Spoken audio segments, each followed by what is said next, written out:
Good evening, everybody, and this is Noreen. See, that's good. Good evening, everybody. I'm Noreen McClendon, and I'm your facilitator and host. And this is Free to Heal, where we are formerly incarcerated and loved ones, and we come together every week to heal from those things, the scars that mass incarceration left on all of us. And we just want to be better people too. We want to be content. We want to be healthy.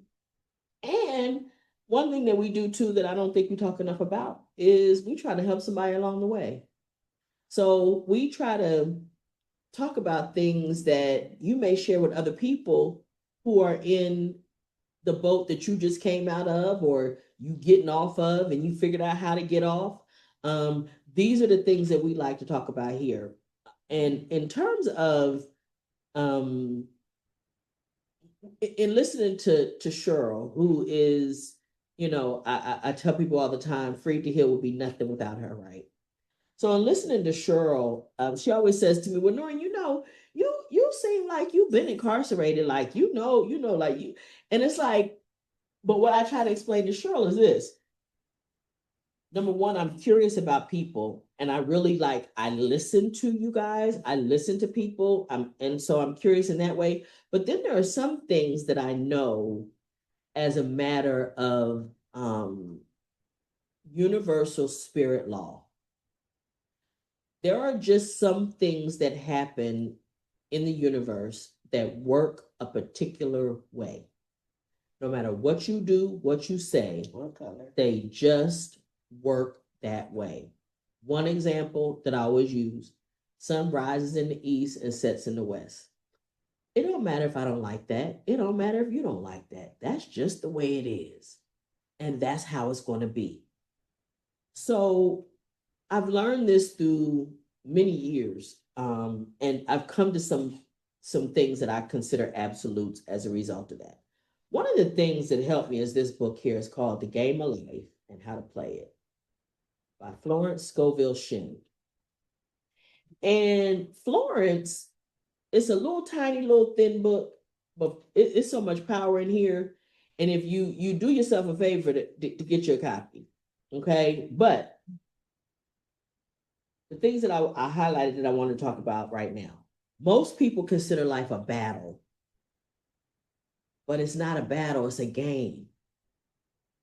It is a game, however, which cannot be played successfully without the knowledge of spiritual law. And the Old and New Testament give the rules of the game with wonderful clearness. She says Jesus Christ taught that it was a great game of giving and receiving. And then the other thing is this that I think is really important, because I think we touched on it a little bit, but it says a person knowing the power of the word becomes very careful of his conversation. If you know the power of the word, you become careful what you let come out your mouth and what you even think. He has only to watch the reaction of his words to know that they do not return void. Through his spoken word, man is continually making laws for himself. So, Cheryl says it all the time. If you say I can't, then you can't. If you say, she goes on in that to use examples of different things, like this one man who would say, I always miss a parking spot. And then another person say a parking spot always open up. And guess what? It winds up being true for each person. So if you understand the power of your word, you will even guard your thoughts like your life depends on it. You won't think certain things. You will not allow yourself to go into certain thoughts because you don't want to see them show up in your life. So think about it this way. If all you focus on is somebody fighting and arguing and being upset and all of that, then that's what you're going to get. Florence talks about it this way. She says, and I got to see, I read it earlier. I just got to find it. But she talks about if you focus on and believe in criticism, that's what you're going to bring to you. Mm-hmm. All day. If you focus on criticism, you're going to have plenty of things to criticize. If you lie, you will be lied to. Whatever you put out, you're going to reap what you sow.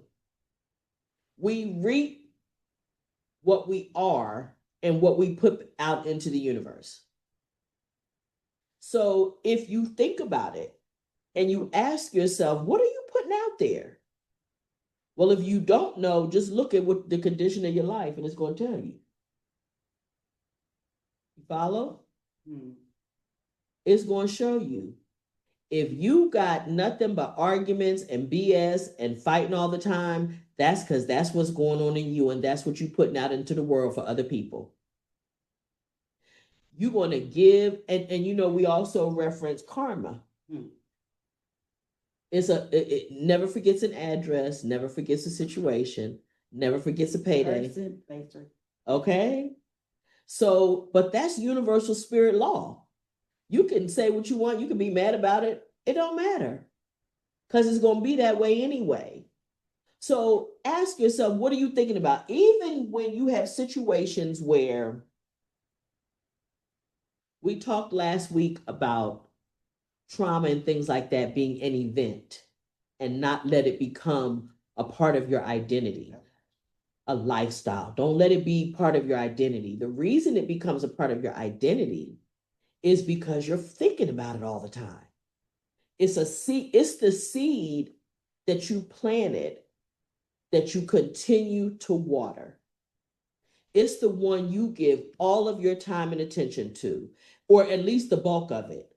And there are varying degrees of all of it. But the reality is whatever you see, whatever the state and condition is of your life right now, it is the sum total of what you have been concentrating on and focusing on long before today.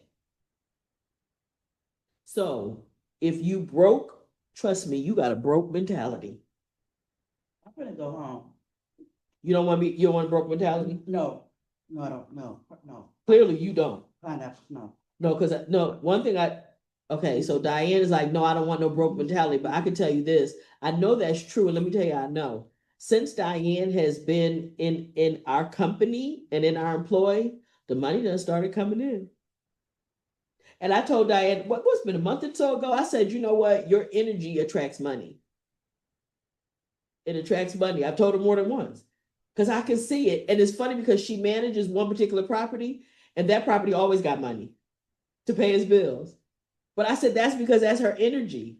It's attracting money where she is. So again, if you broke, what's broke in your mentality? I don't want to be broke in spirit. And that's where it starts.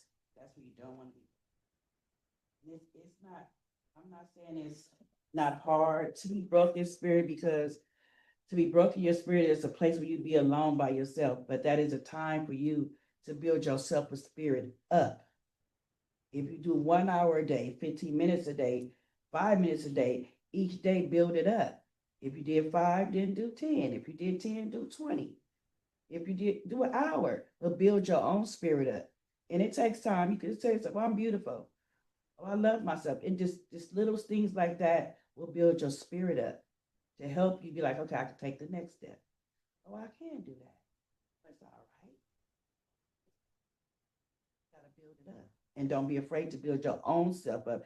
Don't look for nobody else to build you up. Correct. And you know, B, remember I said to you one day, I said, listen,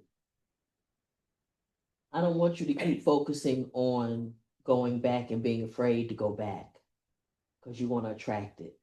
The very thing you say you don't want, right?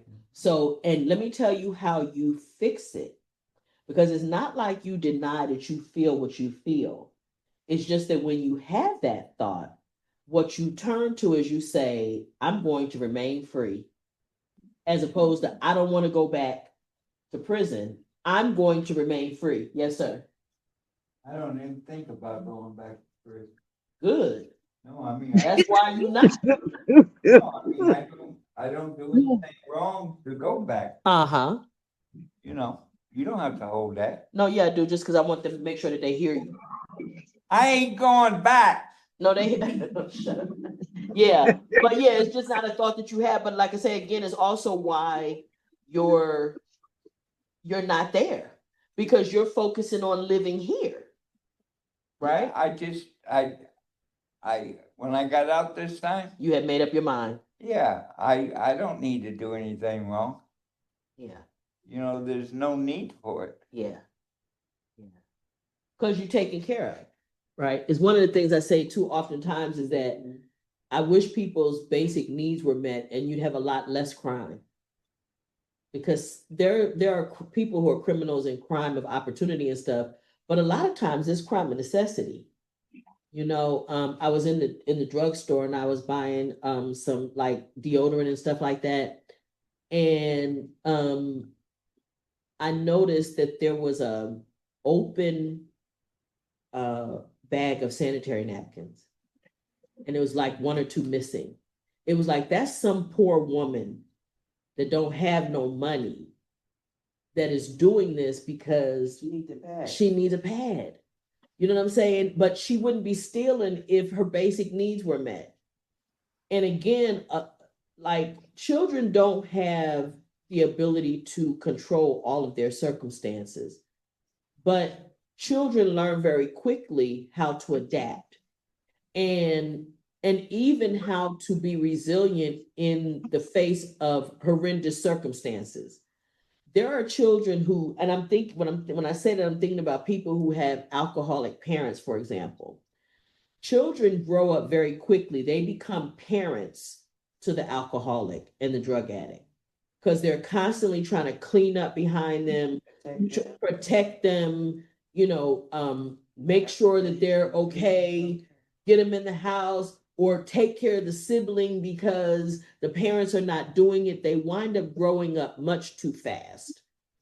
But that's because they have adapted. They have figured out that if I don't do this, this ain't gonna get done. It's my job.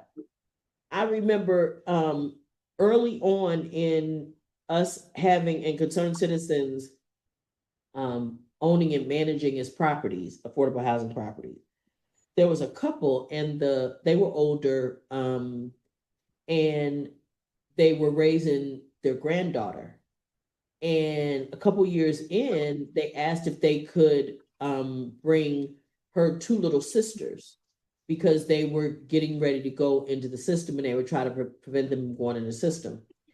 And the oldest granddaughter had been living with the grandparents most of her life. But then when her sister came, her sister was only 5, the middle sister, and the younger sister was 2. But that middle sister had been taking care of herself and the 2-year-old for 5 years, literally her whole life, because the mother had been on drugs all that time. So she was very much an adult by the time I met this 5-year-old. So where the other kids, I might say to them, so-and-so, little Johnny, did you do this? And little Johnny say, no, Miss Noreen, I didn't do that. This one, she said, I did. She said, yes. Because as an adult, if you do stuff, who you gonna lie to? You're not lying to nobody because I'm grown. Well, if you've been taking care of yourself, and not only you and another person for 2 years, you feel grown in the mug, right? I say, Shauna, you know what? Because I wanted to. Oh, okay. Well, look, me and you need to have an understanding. You can't do that here, right? That's just unacceptable here. But this, and she had literally been raising herself from birth and raising her little sister. And she was very protective. And like I said, but her older sister would lie to me in a heartbeat because she had a more privileged life than her sister. And she hadn't been required to be the adult to put food on the table. Her middle sister was required to put food on the table. I'm sure she had to feed that baby. That's why they were coming to take the kids. It's because the mom had been on drugs. So she had adapted, and I could not treat her like a child. I had to negotiate with her and converse with her like an adult because that was where she was mentally. She never had a childhood. She never had one. And I don't think she developed one living in that household either, because as I found out 10 years maybe 10, 15 years later after they were gone, that they did wind up eventually going all of them back into foster care because the grandfather was molesting them. That's bad. And it's crazy because I met the lady who was Betty Day, was their foster mother. What, isn't that crazy? Did he go to jail? No, because I don't think nobody ever told. I don't think nobody ever told. But when I it just so happened that one time I was showing Betty where our apartments was, she's like, I had some foster kids came out of that building and start naming them. I was like, oh my God. And she told me what happened. And she was telling me, and it was so crazy. Again, just the irony, that it was her and that I met her all those years later. And she had the same testimony about that middle daughter. Like, it's hard to call it a middle daughter because the mama actually had 10 kids. Oh, wow. And these was like the last 3 or 4 or whatever. So, but again, this child had learned to adapt because it didn't have a choice. It was out of necessity that I become resourceful, responsible for making sure that we eat and at whatever level. And so I had to deal with her where she was. She had learned, her life experience told her that if you don't eat what you don't go get, unfortunately, and so again, her mind told her what to do. Somehow she knew how to get food for her and her sister. And she used to carry that little girl, her sister, around on her hip. She used to carry that little girl around on her hip because that was her job to protect her. That was what she had determined in her mind. And so now I have 2 granddaughters, and one is on the spectrum, and the older one tends to be very, very protective of her. What do you mean by spectrum? Oh, so she's autistic, and it's called a spectrum. And the reason so, Pike, is because you can be mildly autistic, which my granddaughter is, and then you could be severely autistic. And severely autistic people have difficulty with a lot of things. Like, we're grateful that my granddaughter, she's potty trained. My girlfriend's grandson is autistic, but they have a difficulty getting him potty trained. And he's a couple years older than her. So they're just a range. And so she's on the spectrum, but the older one is very, very, very protective of her. Her mother, my daughter-in-law, has also gone through and survived cancer since my granddaughter's been born.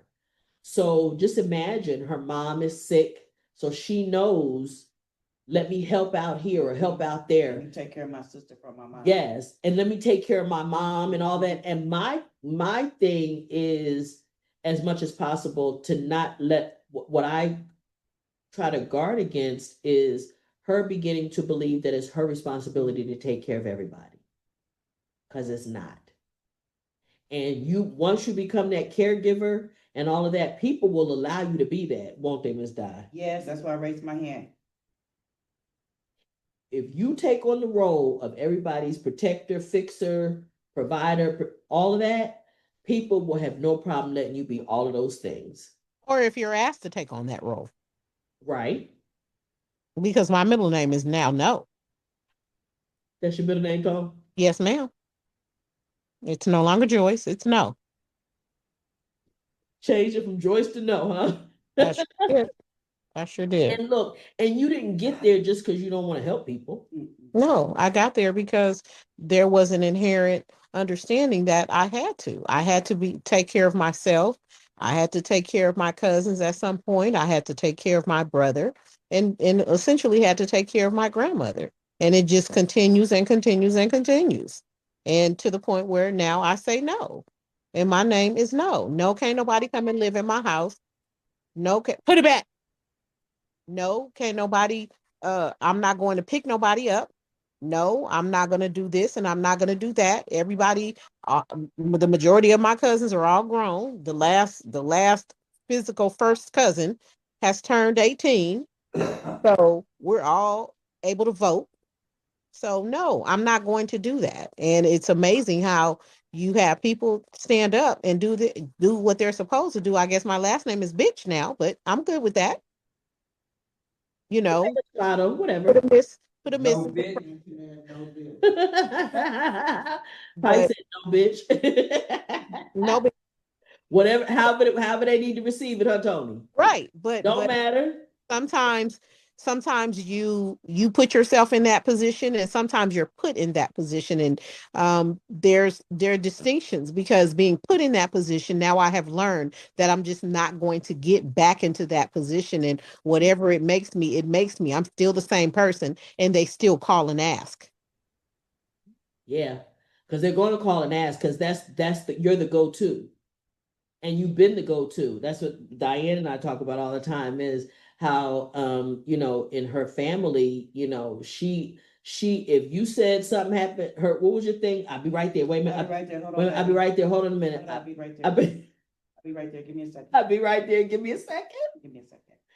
And she always jumped in to help fixing everybody's problems. And now that she's not doing that anymore, they're shocked.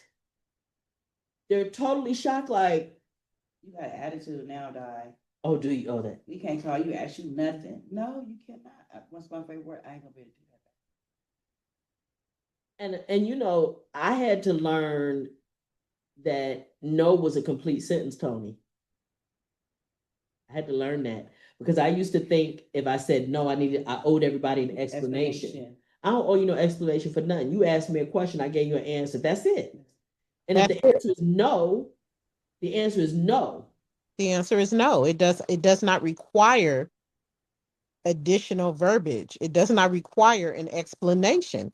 No means no. I mean, I have been faced with, well, why? Because I said so. So you wanted a more complete sentence with a verb, An and exclamation point. Wait, maybe you needed an exclamation point and that period wasn't enough for you. No, period. yeah, Maybe you needed an exclamation point. because I said so. You needed a full complete sentence that had a verb, a noun, a predicate, a subject, because I said so. Period. Now move along. Yep. And it's something because again, the power of our minds, right? If we think to ourselves that we are obligated like that, saying no creates a very uncomfortable place. It's very uncomfortable. I was the person and have always been the person that will show up for people. Um, if I commit, I'm gonna show up for you.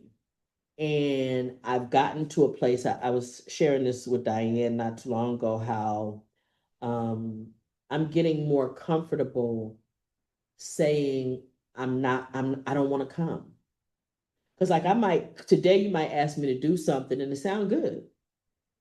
But then the day comes, it's like I really don't feel like it. I don't feel like it. And in the past, I would push myself because especially depending on how I feel about you, right? Roberta, you asked me and I tell you I would, baby, with everything in me, dragging myself. No, I got work to do, but I committed to Roberta and that's how I feel about you. So I'll be on my way. Now I've learned to say, this is my truth. I don't feel like it. I can't do it. And over time, it has gotten less uncomfortable to choose myself. It's gotten less uncomfortable because it was really, because I was the person always doing for everybody else, which of course made me the go-to because whenever you need something done, let's go to the person that get the stuff done. That's like Fat Man gonna call me and tell me to come to Long Beach. Okay. To pick up Dante. Uh-huh. To take Dante downtown to get on the bus so he can go to Vegas. But Fat Man, you got a car. Is he in Long Beach? Was he in Long Beach with him? Yeah, y'all together. Why he was? Cuddy. Let me not ask the question. Cuddy, I was calling to see if you could do me a favor. What is it, Fats? Can you come pick up Dante and take him down? I ain't gonna be able to do that, Fats, because no, I ain't gonna be able to do that. And just think about that. Just think about how absurd that is. He was serious too. Why didn't he take Dante to the light rail or whatever that's going downtown anyway? You got No, Well, okay, you have a car in the driveway, and you're right there with him. and y'all together. But that's just an example of the fact that people will allow you to do for them what they can do for themselves if you are that person that is the go-to for everybody. And it was around this time, the freeway. Oh yeah, no, you don't want to. I said, no offense, I ain't gonna be able to do that. Uh-uh. Oh, Cuddy, nothing. Yeah, no. But again, people do that. But to know that you gotta control your thoughts. I had to learn not to be upset with myself that I didn't show up for somebody else. Or feeling bad. Or feeling bad, like, you know what I mean? Like, oh, I'm gonna go. I did it too many times. And now I don't do that anymore. But I'm responsible for the state and condition of my life. So and I began to take responsibility for that. So that meant that if I'm tired, I should take the time to rest. I can't be good for you if I can't be good for me. If I'm no good for me, then there's nothing I can give you. I don't have nothing to give you. If I deplete everything that I have and I give everything away, what's left for me? Nothing. And guess what? Exactly. And don't nobody care, do they, Cheryl? Nope. They sure don't. They'll go on to the next person. Next giver. To the next giver, to the next source. You know what I'm saying? They going right there. You know what I'm saying? They're gonna find the next person that they can mooch off of. And look, I ain't mad. It's good work if you can get it. If I can get you to do all of what I need to get done. Yeah, good for me. You know what I'm saying? Shoot. But you gotta be careful again what you thinking, because again, remember this though.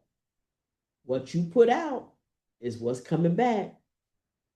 If you don't, one of the things I want my granddaughter to know is, no, you're not responsible to take care of everybody, but you're only going to have what you're willing to work for. Never expect to have anything that you're not willing to work for. Because you did something. Right. The only difference between successful people and unsuccessful people is the successful people were willing to do what it took. If that meant getting up at 3 a.m, they got up at 3 a.m. If that meant not getting up at 3 a.m, they didn't get up at 3 a.m. Whatever it took, whatever it required, do it. So I want to use this as an example. So I might have shared with you guys before over time that I had problems with my knees. I started taking these herbs that really help my knees. So I've referred lots of people to these herbs, and only one person I know did it, got them and took it because she had the same results that I did. And my thing is, all of the other people had access to the entire same information that I had, that she had. I gave everybody the same information. It's what you do with the information that you're given. It's what you do with the knowledge that you have. It's what you do with the resources that you have. This lady, she will call me. She has called me 3 or 4 times. I can't even believe how good this feels. It's only been a few days and I can't believe. And called me last week. She was like, so she drive from Long Beach to LA. She coming that way. Actually, San Pedro, and she got to take the street. She said, and it was so much traffic. She said, but Noreen, I got to the building and I had to go to the bathroom so bad. She said, I got out the car, ran up the steps, ran in the office. And when I finally sat down to go to the bathroom, I thought, oh, you just ran up the steps and you're not in pain. She had this miraculous, this is in less than 2 weeks of taking the herbs, right? Bottom line is, her results were the result of what she did with the information she had. She was willing to go ahead and take the damn herbs. All you gotta do is pop them. She was willing to do the work, Di. She was willing to do the work. She was willing to do the work, and she got the result that she was looking for. Right? So a lot of times, that's what we don't do. We get information, but we don't follow up on it. We don't do what we're Say it again. Right. We get the information, Cheryl, but we don't follow up on it. Yeah. Work. We don't do the Yeah. work. We don't do the work. We just hear it, and it's like, okay, That ain't gonna work for me. you know, yeah, right, yeah, that's what they thinking. I don't know if y'all heard Die said that ain't gonna work for me. Or one of the other things is, oh, it can't be that easy, right? Everybody wants everything to be so complicated and complex, and it's not. It's not. The simplicity of the universe is that it is simple. It's very simple. We want to make things complex and complicated, but they don't have to be. So I say to you guys, I'm yeah, go ahead, sweetie. I'm like the I love because the Nike people say just do it. And that's the thing. Sometimes you just gotta just do stuff. Don't think about it. Don't say, oh, it was a girl when I got to prison, Janelle Brown. She had been in and out of prison 20 years. And so of course I was going to church and I said, Janelle, why you don't come over to the church? She said, oh, Miss Cheryl. Make sure if I step foot in there, the church gonna burn down. And I said, so what? She said, I gotta wait till I get my life together. No, I said, but that's where you'll get your life together, right? Because it's like a hospital. But you have to make the first step without the fear, without thinking something different. Oh, I ain't ready. No, go one day. And I'm not trying to push church on nobody, but I'm just saying, when there are things that you face and you face them and like, oh, I'm not gonna be like this. Oh, she's strong. Oh, she's strong. No, just do the stuff. You have to do stuff scared sometimes to even get past the point where you will. Some people ain't gonna do nothing because they're afraid. Don't be afraid. Just do it. My son father said to me, I had years ago, I had this idea to have the first female hand car wash. I was going to let them wear pink jumpsuits, call it the Philly station. He told me that was the best idea you had ever had. How come you didn't go through? And I said, I don't know what I said, but he said, how do you know you're going to fail if you don't even try? So, yeah, just do it. Nike say, just do it, just do it. For real. And you know what? And doesn't it sound like such a simple slogan? It sounds too easy. Well, just do it. Just do it. It almost sounds, sarcastic. Well, just do it. Yeah. No, but it really is. That's all you can do. You just got to just do it. Because people think you're trying to be funny when you tell them that, like, just do it. Like, they look at you like, what do you, just do it. I'm not trying to be funny. I'm being But serious. people would do. Dad one time, Uh-huh. he, we was at a church door, Your dad. me and him, Uh-huh. so I ain't open that damn door. Why? You open the damn thing. He says, I ain't open it. So neither one of us opened it and left. Y'all left the church? Yep, Because neither one of y'all wanted to open the door? that's You thought it. your hand was gonna fall off? I thought the damn building was gonna fall down. I don't know why people think they that bad in life. Oh my There's people gosh. that's far worse. Always. It's always somebody worse, Cheryl. Always. Right. Yes. So, and then also the other side of that isn't that the place you're supposed to go to help get it fixed? Yeah. That's the place. The church is not for the people that's already fixed and saved, and so you know what I'm saying. No, that's not. No, the church is for people that need to get they need some help. Guidance and direction. And the churches have gotten so far away from their original missions, right? That like I never forget when my brother was alive, he organized small. Why is that? Why is that? Feedback. I didn't know. I'm getting the microphone now. I know. Okay, that's crazy. I don't even know why they was doing that, y'all. But anyway, I was trying to say my brother, he used to organize small to medium-sized church congregations to advocate on behalf of the ex-offender population or the prison population and for prison reform. And so we dealt with a lot of churches when I worked for him. And I never forget, this one church had this thing. They said, well, they were on like Avalon, Mhm. and then the parking lot though was you entered on the side street. And one of the organizers was in a meeting with them and was saying, well, why don't you guys open the door on Avalon when you're having services? And the one of the ladies in the congregation was like, we don't know who's gonna come through that door. Well, ain't that the point of the church? That's the point. It's supposed to be Aren't you open. supposed to be open to Welcome everybody? How is that You a want good to- thing that you don't want the door open? The doors to the church are not open because you don't know who it is. Well, who told you you needed to know who that was? That's not your job. And guess what? This is the crazy thing in the context of this conversation.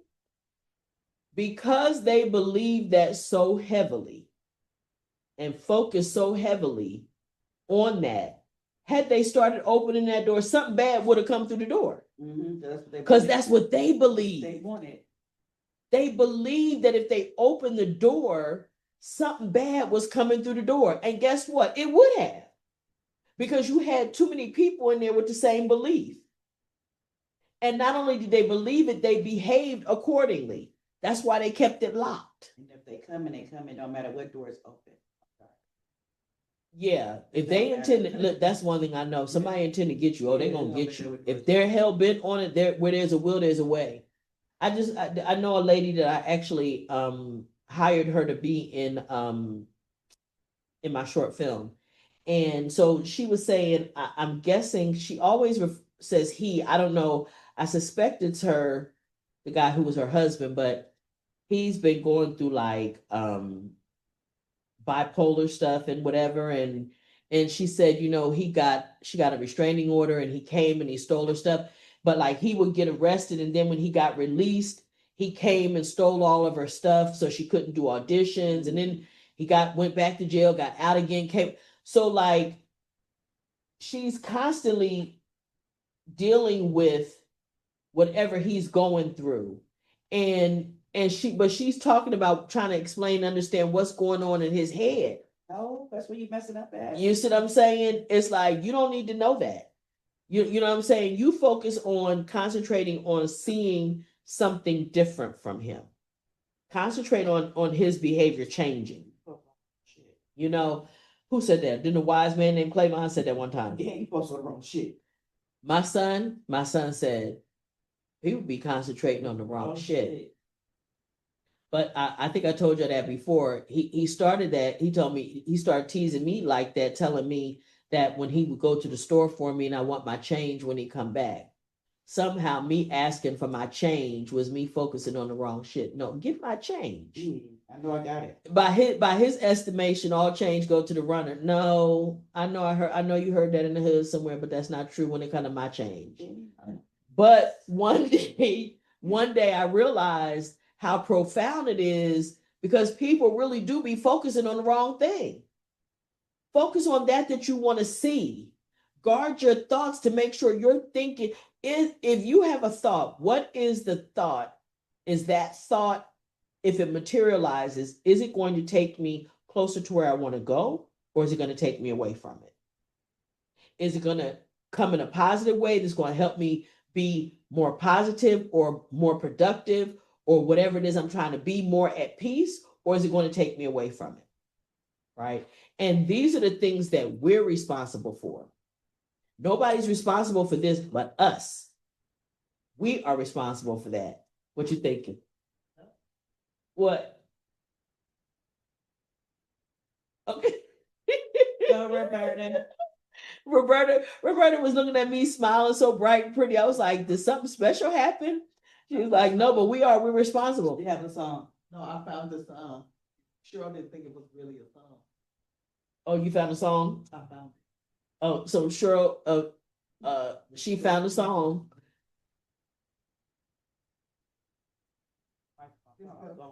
I apologize. It's okay. It's okay. No So, problem. so what it is this Roberta's perception of what I said. I didn't think it wasn't a song. You said, I'm going to find a song. I said, I didn't know there was a song. that said that. And you said, I'll find it. I didn't say I didn't believe you, friend. Oh, so she found it. She found it and sent it to you, she said. So that's Okay. awesome. So who haven't I heard from today? Monique, talk to me. What you think about the topic, sweetie? Monique? She might be asleep there. How No, she about gets you, up like Vivian? at 3. Yeah.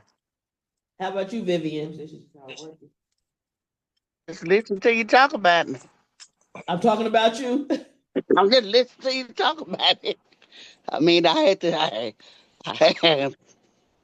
I had to pump the brakes. I had to pump the brakes and realize, in the end, I work as a caregiver, but I was a caregiver also at home too, outside of my job.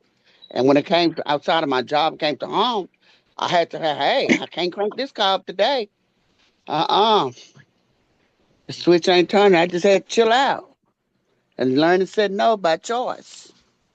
Right.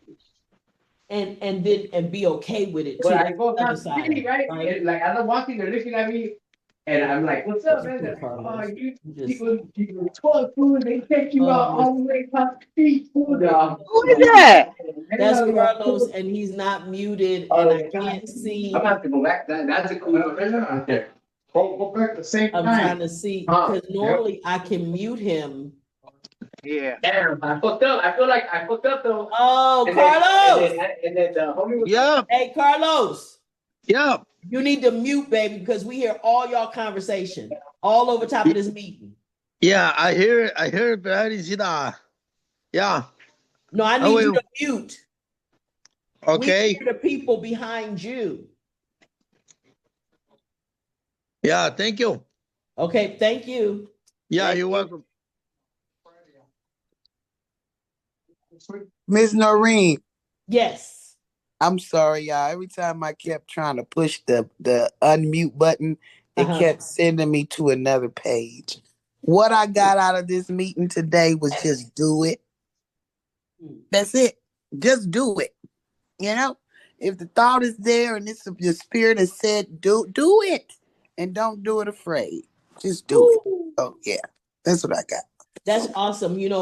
I'm glad you talked about fear again because when Cheryl said something earlier, it occurred to me to say this, and I wanted her to finish, and then of course I forgot about it. But courage is not the absence of fear. Courage is doing it despite being afraid. So if you're afraid of something with your knees shaking and your heart pounding, just do it anyway. Just do it. Just do it anyway. And But look at this.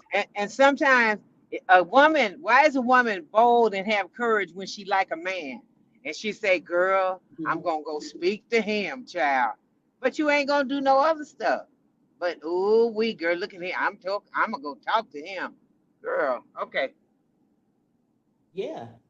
And guess what? And you know what it is? Because that's something she wants. Right. That's the difference. Yeah. That's something she wants. Yeah. And at that point may feel like it's something she can have. That's something she wants. Not something for 7, and we shouldn't even see wants. Exactly. So but I wanted to ask Miss Vivian again, like, so when you say we was talking about you, huh, Sugar, you had to figure out how to just say no, huh? There's that I woman. mean, I mean, that's Right. my slogan. Just do it. That's my Okay. slogan. I was just, I've been saying it for so long until I had to walk into that slogan. It had to grow on me. I was using something that I had to just do. Yeah, And when I did, that's when I pumped the brakes, had to put my feet on the gas and kept going. that's awesome. That's hmm awesome. But I love that just do because it's powerful. Mm-hmm. It's powerful. And It again, lets you it know. is the difference between successful people and people who are not successful at something. Literally, that's the only difference is doing Yes. something, doing what is required. That's literally the only difference. Is not all the time somebody has more ability. In fact, a lot of times It's a person with less ability, but just willing to do the work and has a work ethic and willing to do what it takes that becomes successful, because the only place that success comes before work is in a dictionary. If you That's want to it. be successful, you're going to have to do the work. Stay 10 toes down. Stay 10. Stay on 10. And the Just do point it. of it is, you got to have a belief in the fact that you can do it. That's where this comes into play. And what she's talking about in the power of your word, you know, Cheryl, we talk about Don Miguel Ruiz, right? With the be impeccable with your word, right? So you gotta be impeccable with what you think about yourself, and you gotta believe that you can do it. You gotta believe it's possible for you too. It's not just them over there. It's possible for you too. And then you can bring that thing to pass. Miss Tony, talk to me. Miss Tony. I'm coming. I mean, I agree with everything. I there's nothing that, was stated, whether uh from anyone, that I don't believe in. I wholeheartedly agree with that, with all of that, because I can attest to, being afraid or being, fearful, especially sometimes in speaking out when I was younger. Um, just having the conviction to speak up or to ask questions, and how it taught me and how it nurtured me and matured me into the person that I am. And it's not about going against the grain, but if you have a question about something, not being afraid to ask those questions, and being sound in that process, with what I'm, personally going through right now. So many people have reached out to me that, have fear in their hearts about the employment situation, but have so much admiration for me at the way that I treated them. And I leave with, that's just who I am. And I'm okay with that. And I'm not going to change that. And sometimes it is about just doing something, and not overthinking it and feeling pressured or feeling some kind of way. It needs to get done. And you just have to go in there and you have to figure out how to get it done. And so, I mean, that slogan is, the quintessential $1 billion slogan, because it's just do it.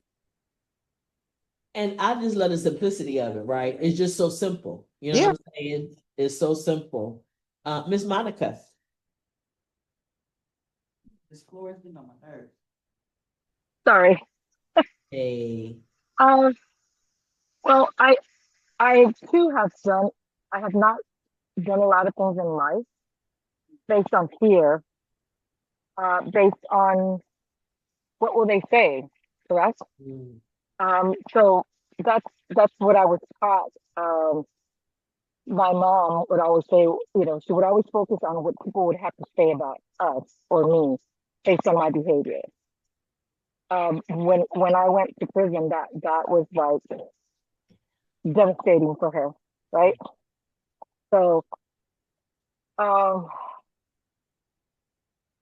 I think I think I haven't succeeded at what I should succeed based on that fear that my mom ingrained in me. What Mm-hmm. will they say?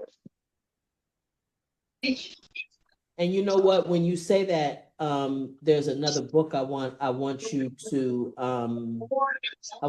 get. It's called Let Them. The lesson theory. Yep. I listened to it last year. Maybe I should buy the book. I listened to it as an audible book. And I think sometimes when you listen to books, you don't register everything as you would by reading it in your Yeah. mind. Do you Yeah. agree? I do. No, I do very wholeheartedly. That's why I'm still a person. I want a hard copy book. I mean, a physical book. Um, I, I like, and I feel like I retain more with a book. Just like if you think about it, when we were in school, when we were kids, you had to write your spelling words so many times because writing them helped you to actually remember them. And so, yeah, that let them theory, but that is something that if you put it into practice, it will help overcome that, because Mel Robbins talks about how much time we spend focusing on what somebody's going to think about what we're doing, that we're focusing, number one, in the wrong place. That's not where our focus should be. If they're going to think whatever they think about you, or they're going to say whatever they're going to say, what difference does it make? Let them. You know, someone said the other day about me, um, ask Monica, she's a holistic guru, and I looked at him and I said, what? He goes, well, every time I tell you there's an ailment, you know what I should take. He goes, put that on social media. And I'm like, huh? And Cheryl has constantly been telling me too. So Yeah. It you know, will they make fun of me behind my back? Well, that's none of my business what they're doing behind my back, correct? Correct. That's none of your business, not your That's concern, none of my not your business. business. Not my business what the F they're saying. Don't stand up while you get dizzy, baby. Wait, can you sit your butt down and wait? I'm sorry. Pike is saying that he's getting dizzy, but he's trying to get up out the chair and trying to rush out the door. She's going to go get the car. Why is he rushing and she haven't even got the car yet? If you fall your big butt on that floor, I'm gonna leave you right out there. Pike, we wasn't talking when we said just we was talking. They just do it. Just get out. Hard-headed self. Oh Lord. Anyway, sorry. Noreen, it's always very reflective when I come here. I know I stopped coming for a while, but when I hear all of you ladies come from different walks of life, I I put things into perspective. I really, really do.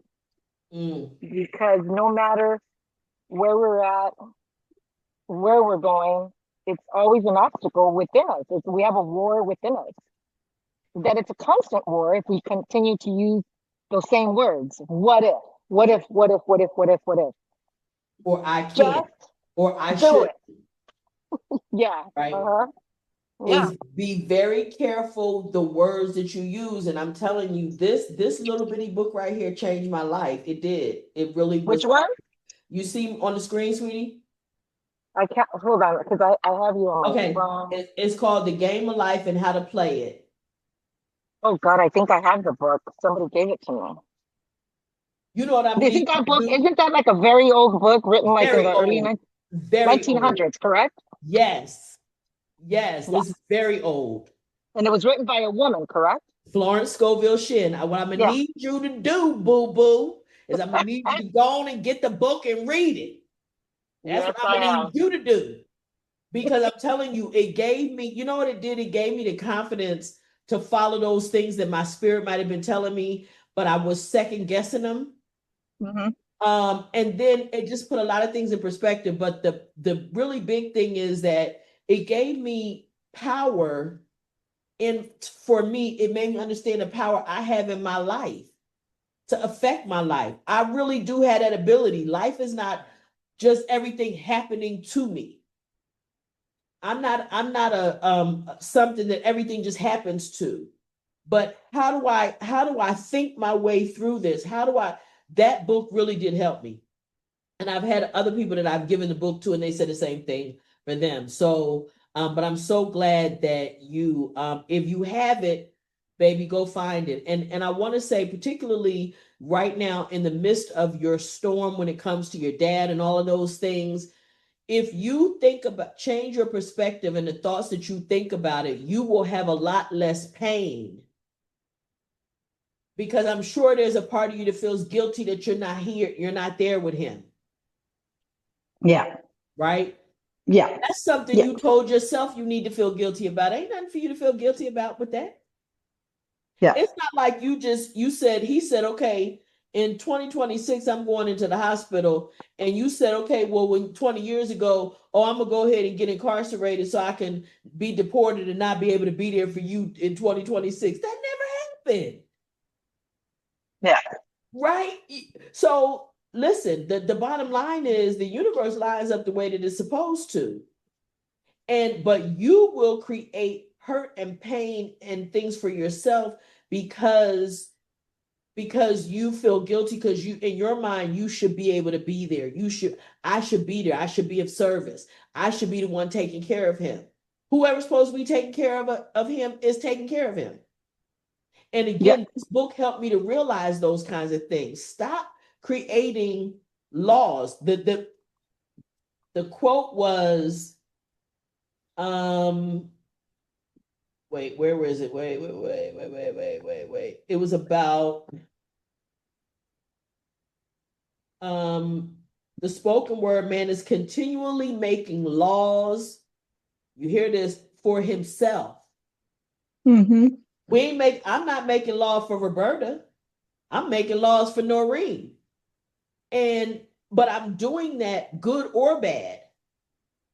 I've used this example before about how we decide things in our mind and then we create pain because we have decided it. And it's things like a mother should never bury her child. That is something that universally all of us can agree to. But who told us that? We decided that. The universe didn't decide that. How do we know that? Because too many children die before their parents. That's not a universal law. That's what humans have. We have said that to ourselves, and what it does is it extends our suffering. It causes us to suffer more because we believe that children shouldn't die before their parents. And listen, like I say, nobody's going to argue with you about. I'm not even going to argue with you the point.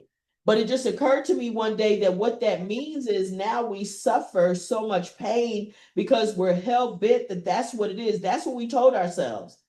And it's like, okay, I feel so much sadness for those women in my life that have lost their children that it causes me pain. But there's no universal law that says that. And again, the proof that there's no universal law is that there are parents that lose their children and their parents die before their children die before them. So we need to stop creating laws for ourselves that cause us pain. Carl. Okay. Anybody in the room, y'all, any last thoughts from you guys about what we were talking about? Yeah, I think the thing that I'm thinking about, one, I love the topic, and I just think about how it connects to the conversation we had last week, which it talks about, what you mentioned last week was, what happened to you. Trauma is what happened to you. It isn't who you are. Yep. And so if you think about, connecting the dots between that and what we've been kind of discussing tonight, the trauma and the issues that we face, and me going to prison and all of us going to prison or having family members or loved ones that went to prison, is maybe one of the traumas that we've dealt with. And because of that, it starts to form what we believe is even possible. And then what we believe is possible is what we think about and ultimately what comes out of our mouth. And so if we understand that those moments that happened to us in the past shouldn't define us, then it frees us up even more to say different things to ourselves and to allow different things to define us and who we are. And so I think I appreciate the talk tonight, because I think as I could try to connect the dots, it's really powerful to think about, how do we separate ourselves from the things that happen to us? And then how do we move forward in life with a different level of playing the game? Yeah. How we should.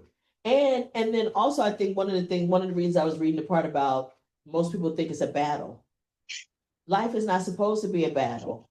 It's not a constant fight every single day, all day, every day. But if you perceive it that way, that's what it's going to be. And these are things within our possibility to change in our lives. We have the power in us to do it. And I'm always grateful to be able to share those kinds of things, because I can tell you this kind of stuff brought me peace. When you're talking about it's how I got to the place of peace. And I've come to realize that part of my my purpose, part of my ministry is to give people practical steps. How do you do that? They say, okay, well, just do it. I'm afraid. Well, how do you do that? You go right ahead and you get up, you determine in yourself that you can first, and then you act on it. You don't let the fact that you're afraid stop you from doing anything. You just do it anyway. Like there's practical steps. How do you heal? One of the first things I had to do to heal was I had to look at me and accept responsibility for my part in it. Because that led me to what I could control and what I couldn't, what I could fix and what I couldn't, what I was responsible for and what I wasn't. All of those things was like a massive revelation for me, but they all led to healing. Because once I figured out what I did wrong, then I won't be doing that again. I didn't need nobody else to tell me from that point forward. Well, I guess I won't be doing that the next time. Yeah, I think the one thing that pops into my mind too that I haven't really thought about, that I used to think differently before I went away, was that life shouldn't be hard. And so, but since I've been away, since I got back, I just was like, man, I know I'm gonna have a tough time. I know it's gonna be a battle. I'm gonna be facing this. I'm gonna be facing that. And inevitably, I have faced some of that. Versus, kind of rekindling how I used to think, which is, life should be easy. And I should be able to figure it out. So let's figure it out. And I would say this: I want you somewhere in between, right? If I had my way, I'd have you somewhere in the middle. Mm-hmm. I believe these things can be possible. Yeah. Life don't have to be a battle every day, right? But when it's hard, in other words, nobody promised us, Yahweh never promised us easy. He never said it would all be easy. But if I'm faced with something, understanding that me controlling my thoughts can help me get through it a lot faster. Yeah, and I think what I lost was, so to your point, like I've always known I can accomplish anything. So that's never been a question. But the way I thought I would accomplish it was by going uphill and by being a tough battle, versus me automatically saying, like, you know what, there are moments in life that haven't been a tough battle since I got out. And I came to get a job with you. That wasn't a battle. But but you automatically think that everything is going to be an uphill battle, and it isn't always that way. So instead of me automatically going into every situation saying, all right, how do I know it's going to be challenging. Instead of thinking that, it's like, what is for me will be for me. And if it is a challenge, then I'll face it, but I'm not going to automatically expect it. Yeah. And you know what? And I don't want, and when you were talking, I was thinking, those are the kind of thoughts that the system wants you to think. Everything's going to be hard. Everything's going to be a challenge. I'm going to face all these obstacles. That was a part of you that you didn't have that before you went into prison. And I don't want them to get that. I don't want them to alter that part of your psyche in terms of who you are. I think to a certain degree, as a Black person, you've been trained to think that since the beginning of time.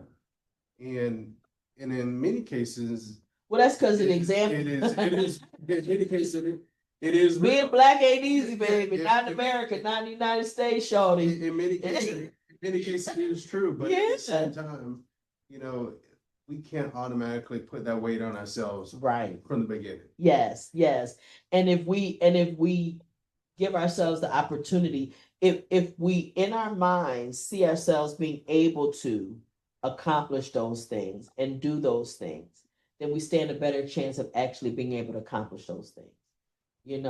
And we can set ourselves ahead, at least a little further ahead. It's not that you're not gonna meet no bumps in the road, but at least, well, I know I can make it through. You know what I'm saying? And then you get the opportunity to do that. So I'm super grateful for all of you guys. And I see I got somebody, a new person looks like. Oh no. Okay, Miss Cheryl, go right ahead, sweetie. That's why I used to say to people, this is what I understand about prison. If you don't come out without a plan, you're going back. You have to have something that you're going to do when you get here. And what about all the people that come out here, create businesses based being incarcerated, do something to help people that are incarcerated, right? You have to have that mindset that because stuff is hard out here, but guess what? You can overcome anything because if you made it through prison, you're a survivor, right? Yeah, So, 'cause that wasn't yeah. an institution that intended for you to get through there, and certainly not come out with a sound mind. Oh, yeah. That's They why wanted the to tear people, down anything you thought about yourself, any good oh, thing. yeah. They try to defeat them and make them think things about themselves, but you can't let them do that. That's why you have to know about yourself. You know, I am somebody, right? I'm somebody in here too. So Yes. and you live like that and don't let them because they really do. They will do things to girls when the girls used to wear the clothes. This one girl told me,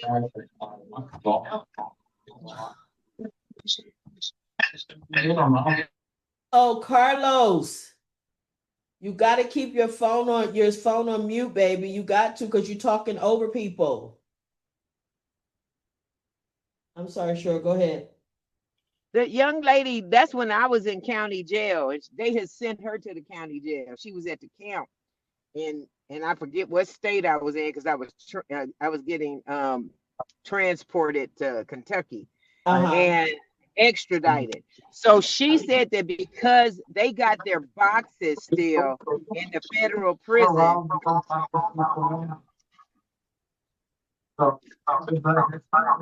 Oh my gosh. No, because Carlos keeps unmuting his phone. The people in the back are talking is really annoying me. I'm sorry. And then when he turns his camera off, I can't mute him. Oh, that's why. Oh, Bring up the subject next time because I got a couple other things to say. Just bring it back up. I remember this. But they do. They try to defeat you. They really they do, do. and if they can get to your mind and make you believe what they believe about you, they That's it right there. they What won. they believe. Yep. And that's what we fight against. Again, that's part of this healing process. Why we're free to heal here, because we got to heal from the bits and pieces, right? So they didn't totally destroy you, right? But then there was that piece that was like, oh, well, maybe it is this and maybe that, and all those things, and those are thoughts that you didn't have before. So now you got to uproot those things and replant the things that are good, because their intention was for you to come out of there having no sense of who you were. Like whoever went in, they don't want you to have no good feelings or thoughts about yourself. You know, and so that is what prison does. That's what it does. And so I just say, we're very fortunate to be. Carlos, you starting to get on my nerves. Yeah, so we're very fortunate to to be able to understand that we can create our own existence by the power of our thought and what we tell ourselves. So Yeah, I'm grateful. yeah, yeah. We create it, like you always say, Shirley. If you say you can't, then you can't. That's it. That's it. So I'm grateful to all of you guys for being here tonight, and hopefully we'll come back again next week. Okay, you guys? Tony's not here. See y'all later. Have a blessed Be week. satisfied whatever it is. Bye, Okay, now they everyone. singing back here, y'all. Watch them, y'all. Oh, Lord, they're in a Oh, good mood. They're in a good mood. I love it. I love it. See you guys See, next see week. you next week. Bye bye. Mine is the unmuting. Bye.